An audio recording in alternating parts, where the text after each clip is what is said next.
Welcome back to my channel. Welcome to third video, second video, fourth video అని ఇక మీదట ఉండదు. ఎందుకంటే ఇక మీద వీడియోలు వస్తూనే ఉంటాయి. సో వెల్కమ్ బ్యాక్ అని మాత్రమే ఉంటుంది. కొంచెం ఓవర్ హైప్ అయింది కదా, పర్లేదులే. సో ఈ వీడియో థంబ్నెయిల్ చూసే మీకు అర్థం అయి ఉంటుంది ఈ వీడియో దేని గురించి అని. Yes, it is about the Sandeep Reddy Vanga. ఆయన గురించి ఏముంది కొత్తగా అని మీరు అనుకోవచ్చు, because the universe knows about him. And Rajamouli sir కూడా ఉన్నారు కదా థంబ్నెయిల్లో. సో ఆయన గురించి ఏంటి కొత్తగా అనుకోవచ్చు. కొత్తగా చెప్పడానికి నేనేం లేను ఇక్కడ. So this video is about my obsession on Sandeep Reddy Vanga. నిన్న ర్యాండమ్గా యూట్యూబ్ స్క్రోల్ చేస్తుంటే ఒక ఇంటర్వ్యూ వచ్చింది అర్జున్ రెడ్డి టైంలోది. సో ఆ వీడియో ఫినిష్ చేసిన. దాని తర్వాత కింద రెఫరెన్స్ వచ్చాయి ఒకటి ఒకటి ఒకటి అలా క్లిక్ చేస్తూనే ఆయన వీడియోస్ చూస్తూనే పోయినా అనమాట. ఒక లెవెల్ తర్వాత నాకు ఎంత పిచ్చి అబ్సెషన్ అయిపోయింది అంటే ఆయన మీద, ఏంటి అసలు ఈ పర్సన్ ఏంటి అసలు అనంత పిచ్చి ఒబ్సెషన్ వచ్చేసింది నాకు. So I just wanted to share my thoughts about him, about particularly about this interview with Rajamouli sir. జనరల్గా ఒక మూవీ ప్రమోషన్ ఇంటర్వ్యూస్ అంటే మనం ఏం ఎక్స్పెక్ట్ చేస్తాం? ఎక్స్పెక్ట్ చేయడం అని కాదు, జనరల్గా అందులో ఏముంటుంది, అబౌట్ ద యాక్టర్స్ ఉంటుంది. పోనీ వాళ్ళతో టఫెస్ట్ సీన్స్ ఏంటి, ఈజియెస్ట్ సీన్స్ ఏంటి, most funniest thing on sets ఏంటి. సో జనరల్గా ఇవి ఉంటాయి in a movie promotion interviews. కానీ ఈ RRR మూవీ ప్రమోషన్ ఇంటర్వ్యూ కోసం సందీప్ రెడ్డి వంగ గారు రాజమౌళి గారితో ఏం మ్యాటర్స్ డిస్కస్ చేశారో చూడాలంటే ఖచ్చితంగా మీరు ఈ ఇంటర్వ్యూ చూడాల్సిందే. అందులో ఏముందంటే మూవీ ప్రమోషన్ వీడియో, అది యాక్చువల్గా మూవీ ప్రమోట్ చేసినట్లు లేదు. ఇట్స్ లైక్ సందీప్ రెడ్డి వంగ గారు వెళ్ళి రాజమౌళి గారి మూవీ మేకింగ్ స్కిల్స్ని నేర్చుకున్నట్టుగా ఉందన్నమాట. It's like a textbook, movie making textbook. ఆ ఇంటర్వ్యూ మొత్తం అంత డీటెయిలింగ్గా scene to scene, I mean ఈయన అడిగిన క్వశ్చన్కి ఆయన ఎక్స్ప్లెయిన్ చేసిన విధానం, ఆ మినియేచర్ మేకింగ్స్ కానీ, అండ్ పీపుల్ని ఎక్కడి నుంచి పట్టుకొచ్చారు అని కూడా ఆయన అడిగాడు. ఈయన నిజంగా ఇక్కడ నుంచి వచ్చారు అని చెప్పేసి చెప్తున్నాడు అనమాట ఆయనకి, which is so genuine and open. Film making subject గురించి మాట్లాడుకున్నారు అంత ఇంటెన్సిటీతో. నేనైతే షాక్ అయిపోయిన. ఈ వీడియో నేను ఆల్రెడీ చూసిన, ఎప్పుడో ఆ వీడియో వచ్చిన కొత్తలోనే I have already scene it. కాకపోతే నిన్న నేను చూసిన మూడ్ ఈజ్ డిఫరెంట్ అనమాట. ఎందుకంటే ఆల్రెడీ ఆయన గురించి తెగ వీడియోస్ చూసేసి పీక్ లెవెల్ అబ్సెషన్ వచ్చిన తర్వాత I got to find this video and open చేసి కూర్చున్నా. నేను ఎట్లా మెస్మరైజ్ అయిపోయినా అంటే వాళ్ళ ఇంటర్వ్యూకి. అండ్ రాజమౌళి సార్ ఆ సీన్స్, ఆ మినియేచర్ గురించి ఎక్స్ప్లెయిన్ చేస్తున్నప్పుడు ఈయన ఫేస్లో సర్ప్రైజ్నెస్ చూడాలి మీరు. అవునా అవునా నిజమా అని చెప్పేసి క్రేజీ అనిపించింది నాకు. నేను ఆల్రెడీ ఆ తన్నల మినియేచర్ మేకింగ్ వీడియో నేను చూసిన అనమాట. So I have idea what he's talking about అని. కానీ సందీప్ రెడ్డి వంగ గారు అది చూడలేదు అనుకుంటా. చిట్ చాటింగ్ వేలోనే but discussing about the intensity of film making is like, oh my god, నేను ఇంకేం మాట్లాడాలి దాని గురించి. నాకు ఆల్రెడీ అబ్సెషన్ పీక్స్లో ఉంది. ఏమేమి చెప్తున్నానో ఫ్లోలో ఏమేమి పాయింట్స్ మెన్షన్ చేస్తున్నావు కూడా నాకు అర్థం కావట్లేదు. వీడియో పాజ్ చేసి ఐ షుడ్ గో త్రూ ఇది, నేను ఏమేమి చెప్పినా అని. బికాజ్ అంతా నిండిపోయింది అనమాట నా బ్రెయిన్లో ఆయన వీడియోస్ చూసి. అసలు ఒక బ్యారియర్స్, ఒక టెంప్లెట్ అంటూ లేకుండా మూవీ తీసిన డైరెక్టర్ ఎవరైనా ఉన్నారు అంటే దట్ ఈస్ సందీప్ రెడ్డి వంగ అని చెప్పేసి రాజమౌళి సార్ అంత పెద్ద స్టేజ్ మీద అంత కాన్ఫిడెంట్ వాయిస్తోనే చెప్పింది అనమాట. Which is so big compliment ఒక డైరెక్టర్కి. ఎందుకు హీరో అలగ్, విలన్ అలగ్ ఉండాలి? వై? అసలు ఈ థాట్ ఎవరికైనా వచ్చిందా? హీరోయే ఎందుకు విలన్ అవ్వకూడదు? This is unexpected thinking, like out of the box thinking అనమాట. ఒక హీరోనే విలన్ అవుతే ఎలా ఉంటుంది మూవీలో? యాక్చువల్ విలన్ ఏం కాదు, ఎందుకంటే హీరో ఇంత వైలెన్స్ క్రియేట్ చేసిన తర్వాత యాక్చువల్ విలన్ గురించి ఎవరు మాట్లాడుకుంటారు? అసలు విలన్ చేసే వైలెన్స్ కానీ, ఫైట్స్ కానీ, దట్ పీక్ పర్ఫార్మెన్స్ కానీ అవన్నీ హీరోయే చేసిన తర్వాత ఇంకా విలన్ నుంచి ఏం ఎక్స్పెక్ట్ చేస్తారు? నథింగ్ బట్ ఒక ఫైట్. సో సందీప్ రెడ్డి వంగ తీసిన మూవీస్ వల్ల బ్యారియర్స్ బ్రేక్ అయిపోయినాయి, నార్మ్స్ అన్నీ బ్రేక్ అయిపోయినాయి. లైక్ ఒక మూవీ ఇట్లనే తీయాలి అన్నది సో ఆడియన్స్ కూడా యాక్సెప్ట్ చేశారనమాట ఆయన వే ఆఫ్ మేకింగ్ మూవీని. సో ఇప్పుడు ఈ మూవీ మేకర్స్ అందరికీ పిచ్చ పండగ అనమాట. You have no barriers or rules to make a movie. ఇట్లనే చేయాలి, ఇట్లా చేస్తున్న ఆడియన్స్ చూస్తారని లేదు. వీఆర్ విత్ ఓపెన్ మైండ్ అనమాట. నా మీరు ఎట్లిచ్చినా మేము తీసుకోవడానికి రెడీగా ఉన్నాము. పిచ్చెక్కిపోవాలి మాకు సినిమాలు చూసి, ఏం కథరా ఇది, అసలు ఎట్లా తీసిండ్రా ఈ సినిమా అని యాంగిల్కి మేము అనుకోవాలన్నమాట. ఆ మజా, బ్లడ్ రష్ మాకు కావాలి మూవీస్ చూసేటప్పుడు. ఈ ఇంటర్వ్యూ వీడియో నేను చూస్తున్నప్పుడు కింద కామెంట్స్ పాపప్ అయినాయి అనమాట. జస్ట్ అట్లా కామెంట్ సెక్షన్ ఓపెన్ చేసిన చూద్దామని చెప్పేసి ఒక కామెంట్ ఏమని ఉంది అంటే, ఈ ఇంటర్వ్యూ కాన్వర్జేషన్కి సబ్ టైటిల్స్ ఉంటే బాగుండు, ఎందుకంటే మాది తెలుగు లాంగ్వేజ్ కాదు, మాకు అర్థం అవ్వడానికి సబ్ టైటిల్స్ ఉంటే బాగుండు అని చెప్పేసి ఒక కామెంట్ వచ్చింది అనమాట ఇన్ ఇంగ్లీష్. అసలు చూడండి, వేరే లాంగ్వేజ్ వాళ్ళు how much they are craving to understand this conversation అని పిచ్చిలేసి నాకు నిజంగా I feel very proud to be a Telugu audience. ఎందుకంటే ఇంత మంచి కాన్వర్జేషన్స్, ఇంత నాలెడ్జబుల్ ఇంటర్వ్యూస్ మనం తెలుగు అయినందుకు, వాళ్ళు తెలుగు వాళ్ళు అయినందుకు we are able to understand so easily. And ఒక ఇంటర్వ్యూలో ఆయన ఏమని చెప్పారు అంటే, అప్కమింగ్ మూవీస్లో ఒక మెయిన్ లీడ్ లేకుండా మూవీ చేస్తా అని. ఏం మాట్లాడుతున్నారు సార్? ఇంత వైలెన్స్, ఇంత రేజ్, ఇట్లాంటి ఒక స్ట్రాంగ్ మేల్ క్యారెక్టర్స్ని మీరు ఫిలింలో చేసి నవ్ యు ఆర్ టెల్లింగ్ అసలు మేల్ లీడే లేకుండా నేను సినిమా చేస్తా ఖచ్చితంగా అని. విమెన్తోనే ఏం చేయబోతుంది, అది ఏం చేస్తుంది, అది ఎట్లుండబోతుంది నాకు అర్థం కావట్లేదు. అది కూడా ఇట్లనే వైలెంట్గా ఉంటుందా, లేకపోతే మెసేజ్ ఓరియంటెడ్ ఉంటుందా, ఏముంటుంది? నాకు ఇప్పటి నుంచి థాట్స్ స్టార్ట్ అయిపోయినాయి. లైక్ ఆయన ఎట్లా ఆయన ఆలోచన అంత శక్తి మనకు లేదు, మనం అంత పాయింట్కి వెళ్ళి పాయింట్ని క్యాచ్ చేయలేంలే. బట్ జనరల్గా ఐ జస్ట్ స్టార్టెడ్ థింకింగ్ అనమాట, ఎట్లాంటిది చేస్తాడు, ఏం చేస్తాడు. అందరూ జనరల్గా ఆయన మూవీస్, ఆయన ఇంటర్వ్యూస్లో కొన్ని రియాక్షన్స్ చూసి ఆయనకి యాంగర్ ఇష్యూస్ ఉన్నాయి, ఆయన యాంగ్రీ మ్యాన్ అని అనుకుంటారు. బట్ నాకైతే అట్లా అనిపించదు. He is a detail freak.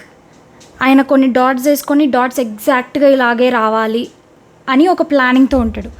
అది ఎక్కడ కనెక్ట్ అవ్వేమో, డాట్స్ ఎక్కడ డిస్టర్బ్ అయిపోతాయేమో అన్న ఒక ఇంటెన్షన్తోన ఆయన అంత సీరియస్గా ఉంటాడేమో. కానీ I don't think so he is an angry man. నాకు అట్లేం అనిపించదు. హీస్ చాలా కూల్, చాలా కంపోజ్డ్.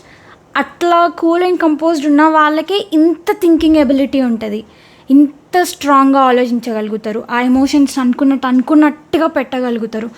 యాంగర్ ఇష్యూస్ ఉండే పర్సన్స్ అయితే ఇంత డీటెయిలింగ్గా ఇంత పెద్ద ఫిలింని అసలు తీయలేరేమో. ఎందుకంటే cinema is not a small thing to make it. ఎంతమంది ఇన్వాల్వ్ అయ్యి ఉంటారు, ఎన్ని ఫ్యాక్టర్స్ ఉంటాయి, అందులో చాలా డిస్టర్బ్ అవుతాయి, అనుకునే కొన్నిసార్లు అవ్వవు. దానికి ఆయన కోపం చూపించేసి ఇట్లా యాంగర్ ఇష్యూస్ ఉన్న పర్సన్ అయితే ఆ మూవీ ముందుకు వెళ్ళదు. He's having a impactable thinking ability. దాంతోనే ఎంత ఇంటెలిజెంట్గా ఇంత ఇంటెన్స్ ఫిలిమ్స్ని చేస్తున్నారు.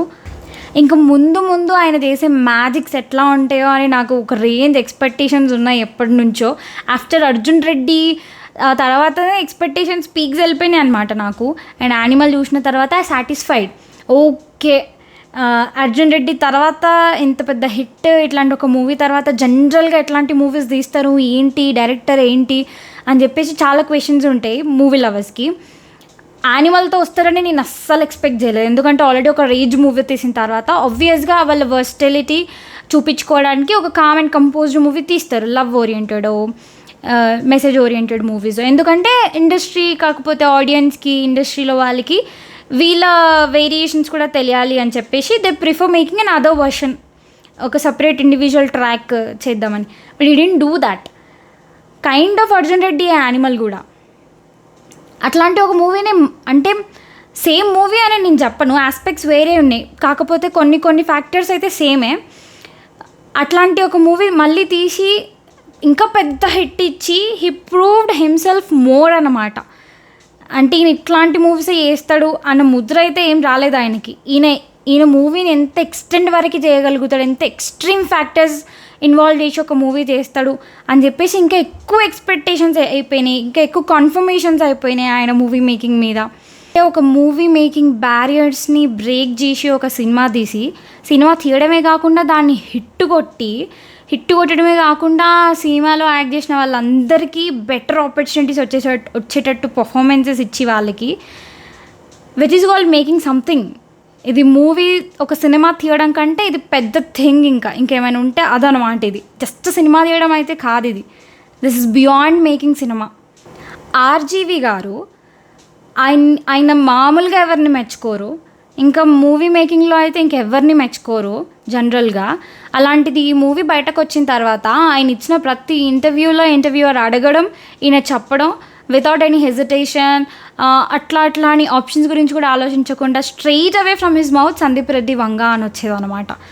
ఎందుకంటే వీళ్ళ థాట్ ప్రాసెస్ ఒకటే లాగుంది. Thought process in the sense movie గురించి, స్క్రిప్ట్ గురించి కాదు, అబౌట్ మేకింగ్ ఎ మూవీ. సినిమాని ఎందుకు ఇట్లనే తీయాలి అని ఒక థాట్ ఉంటుంది కదా, దానికి వేరిద్దరు కనెక్ట్ అయ్యారనమాట. ఎందుకు ఇట్లనే తీయాలి, వేరేలాగా ఎందుకు తీయకూడదు. ఈయన తీసి చూపించాడు, ఆయన థాట్ ఈయన చేసి చూపించినందుకు ఆయన కాంప్లిమెంట్స్ ఇస్తున్నాడు అనమాట. Is one of the great director అని చెప్పేసి.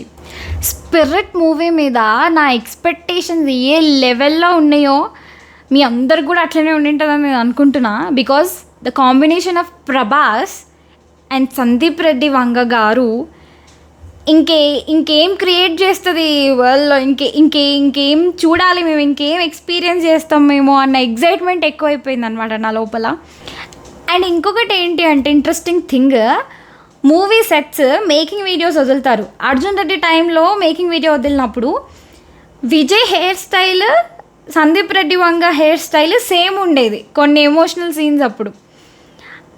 అంటే ఈయన ఏం చేస్తాడు, first he put himself in the character అనమాట. నేను క్యారెక్టర్, నేను ఈ ఎమోషన్ గోత్రూ అవుతున్నా అని చెప్పేసి జుట్టు పెంచేసుకొని ఎగ్జాక్ట్గా విజయ్ లాగా. అండ్ విజయ్కి షార్ట్ హెయిర్ ఉన్నప్పుడు ఈయనకు కూడా ట్రిమ్డ్ హెయిర్. అంతా ఇప్పుడు ఈవెన్ యానిమల్లో కూడా ఆయనకి షార్ట్ హెయిర్ ఉన్నప్పుడు ఈయనకి షార్ట్ హెయిర్ ఉండింది. తర్వాత నెక్స్ట్ వచ్చిన మూవీ మేకింగ్ వీడియోస్లో వేర్ రణబీర్ హ్యాస్ హెయిర్, ఈయనకు కూడా జుట్టు వచ్చేసింది అనమాట. అంటే this person is very obsessed with his own characters which he wrote. First ఈయన ఆ క్యారెక్టర్లో పెట్టుకొని చూసుకొని తర్వాత ఆ హీరోస్ని చూస్తాడు, విచ్ ఇస్ అమేజింగ్. అసలు ఫిల్మ్ మేకింగ్ ఎంత ఎవాల్వ్ అవుతుందంటే ఇట్స్ బికాస్ ఆఫ్ ఆడియన్స్ కూడా, because of their acceptance only. From accepting a entire comedy movie to only introducing debutant directors from a ప్యానర్ to giving same priority to the female oriented movies. From there to now breaking barriers of movie making. అసలు ఇంకెంత evolve అవుతుంది, ఇంకెన్ని experience చేయగలుగుతాం. As a TFI fan Telugu లాంగ్వేజ్లో కూడా ఎన్ని variations ఉండడం is blessed for us to watch and enjoy guys. ఎంత సాటిస్ఫాక్షన్ ఉంటుంది ఒక కొత్త కథని, ఒక కొత్త టైప్ ఆఫ్ మూవీని మనం ఎక్స్పీరియన్స్ చేసినప్పుడు. And these genius directors are working towards it very hard to make us feel proud of them. And ఇంకా వాళ్ళ కొత్త innovative ideas and scripts and way of making కూడా వాళ్ళు డెవలప్ చేసుకొని the putting it out for us people, మన కోసం, మన audience కోసం. So how blessed we are to have all such legend directors అనుకోవచ్చు. మూవీ మేకింగ్ డైరెక్టర్స్ ఎవాల్వ్ అవ్వడంతో పాటు మనం యాజ్ అ ఆడియన్స్ మనం కూడా ఎవాల్వ్ అవుతూ వస్తున్నాం అనమాట. ఒక కైండ్ ఆఫ్ మూవీస్నే యాక్సెప్ట్ చేసే దగ్గర నుంచి, ఎందుకు ఒక కైండ్ ఆఫ్ మూవీస్నే యాక్సెప్ట్ చేసే దగ్గర నుంచి అంటున్నా అంటే, ఒకప్పుడు ఒక మూవీ ఇలా ఆడితేనే దానికి ఆడియన్స్ వెళ్ళేవాళ్ళు చూడ్డానికి. కొంచెం కొత్తగా ట్రై చేస్తే సక్సెస్ అవ్వలేదు ఆ మూవీస్ ఆ ఎరాలో, అన్ని ఫ్లాప్లు. సో చేసే వాళ్ళకు కూడా భయం వేసేది, అరే మనం ఇట్లనే ఒక ఐటమ్ సాంగ్ ఒక ఫైట్ వేసుకుంటేనే ఆడియన్స్ వస్తున్నారా లేకపోతే రావట్లేదురా అని చెప్పేసి వాళ్ళ ఇన్నోవేటివ్ థాట్స్ని వాళ్ళు అనిచేసుకొని they use to make according to the audience అనమాట. వీళ్ళకి నచ్చినట్టు మనం చేయాలి, ఇప్పుడు మనకు నచ్చింది చేస్తే వాళ్ళు చూడరేమో అన్న ఒక స్టేట్ ఆఫ్ మైండ్లోకి కొన్ని మూవీస్ నడిచినాయి. తర్వాత బ్రేక్ వచ్చింది. మన వే ఆఫ్ థింకింగ్ చేంజ్ అయ్యి యాజ్ వి గ్రూ అప్, ఒక మూవీ ఇట్లనే కాదు, ఇంకా కొత్తగా ఎక్స్పెక్ట్ చేయాలి, ఒక వర్గం ఆఫ్ ఆడియన్స్ ప్రిపేర్ అయ్యారనమాట to watch any type of movie which is very new. So అట్లా మనం ఎంకరేజ్ చేయడం వల్ల all this people with new innovative ideas వాళ్ళు ధైర్యం చేస్తున్నారు ఒక మూవీ కొత్తగా తీయడానికి, ఆడియన్స్లోకి పెట్టడానికి. వాళ్ళ నమ్మకాన్ని మనం నిలబెడుతున్నాం, మనం వెళ్ళి మూవీ వాచ్ చేసి రివ్యూస్ ఇస్తున్నాం కాబట్టి. సో మనకి ఎప్పుడూ ఆ ఇంటర్ కోఆర్డినేషన్ ఉండాలి అనమాట ఆడియన్స్కి అండ్ మూవీ మేకర్స్కి. అప్పుడే TFI బాగుంటుంది, TFI ఫ్యాన్స్ బాగుంటారు. మూవీ మేకింగ్ స్టాండర్డ్సే మారిపోతున్నాయి అనమాట. ఇంతకుముందు మనం ఒక మూవీ రన్ అవుతున్నప్పుడు మనం థియేటర్లో ఉండి వాచ్ చేస్తుంటే we use to predict the scenes. అవి రాకముందే మనం ఆల్రెడీ నెక్స్ట్ ఇది జరుగుతుంది అని చెప్పేసి మనకు ఆ క్యాపబిలిటీ ఉండేదన్నమాట. నెక్స్ట్ ఇట్లా వస్తుంది, నెక్స్ట్ ఇది జరుగుతుంది అని చెప్పి మనం ముందే ప్రెడిక్ట్ చేయగలిగే వాళ్ళం. ఇప్పుడు అసలు నేను ఒక మూవీ టీజర్ వదిలినా కూడా I'm not able to predict the story. Teaser చూసి ట్రైలర్ చూసినా కూడా నేను స్టోరీని ప్రెడిక్ట్ చేయలేకపోతున్నా. అంత వర్సటైల్గా అంత వేరియేషన్స్తో మూవీస్ వస్తున్నాయి అనమాట, which is like feast for TFI audience. TFI కాదు, జనరల్ మూవీ ఆడియన్స్కి కూడా ఇట్స్ లైక్ ఫీస్ట్ అనమాట. సో మనము యాజ్ అ ఆడియన్స్ ఎంత ఓపెన్ మైండ్తోని, ఎంత యాక్సెప్టెన్స్ మోడ్తోని మనం మూవీని చూస్తామో, అట్లనే మూవీ మేకర్స్ కూడా వాళ్ళ ఇన్నోవేషన్ అంతా పెట్టి, క్రియేటివిటీ అంతా పెట్టి, బియాండ్ థింకింగ్ మూవీస్ అట్లాంటి ఐడియాస్ పట్టుకొచ్చి, లైక్ వాళ్ళకి ఇట్లాంటి ఐడియాస్ తీసుకొచ్చి మనకు కూడా మచ్ బిగ్గర్ ఎంటర్టైన్మెంట్ వాళ్ళు ఇస్తారనమాట. సినిమా చిన్నదా పెద్దదా, బడ్జెట్ పెద్దదా చిన్నదా, స్టార్ హీరోనా కొత్త హీరోనా, ఆల్రెడీ ఎక్స్పీరియన్స్ డైరెక్టరా డెబ్యూటెంట్ డైరెక్టరా, ఇవన్నీ పక్కన పెట్టి యాజ్ ఆడియన్స్ మేము కథ బాగుంటే సినిమాని యాక్సెప్ట్ చేస్తాం. ఆ స్టేజ్లో ఇప్పుడు ఉన్నాం మేము. So make whatever you wanted to make and satisfy us. ఎంత ఎక్స్ట్రీమ్ లెవెల్ థింకింగ్ ఉంటుందో అంత ఎక్స్ట్రీమ్ లెవెల్కి మీరు థింక్ చేయండి. ఎంత బియాండ్ కథ ఉంటుందో అంత బియాండ్ కథను మీరు తీసుకురండి. నా ఈ వీడియో తర్వాత ఖచ్చితంగా రాజమౌళి సార్ది అండ్ సందీప్ రెడ్డి వంగ గారి ఆ ఇంటర్వ్యూ మీరు చూడండి, because it is such a knowledge wrapped interview అనమాట. సో ఇట్లా నా ఆబ్సెషన్ని మీకు అంటిస్తా. ఖచ్చితంగా నా వీడియోస్ చూస్తూ ఉండండి and do subscribe to my YouTube channel. Signing off TFI బానిసా.